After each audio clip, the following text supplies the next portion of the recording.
Hello everyone. গতদিন কথা বলেছিলাম পায়ের তলার কড়া গুফো এই ধরনের সমস্যাগুলো নিয়ে। আজ কথা বলছি আঁচিল নিয়ে। আঁচিলও একটি রোগ বলা চলে না, কিন্তু এটি খুব একটা সমস্যা দেয় বলবো না। কিছু ক্ষেত্রে ব্যথা হয়, কিন্তু এটি অত্যন্ত একটি বিরক্তিকরজনক জিনিস, যেটা কিনা দেখা যায় বা একটা এরকম শরীরের মধ্যে কোথাও হাতে লাগছে, একটা ফুলে রয়েছে। তো সবাই আঁচিলের মানেই থুজা নামটা পরিচিত, অনেকেই জানে।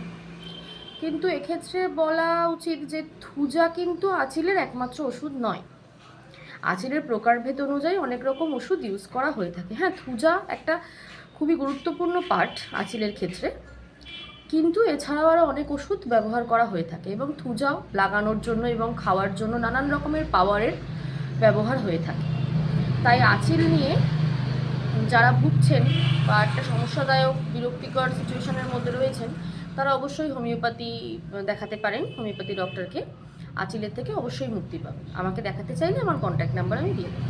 Thank you.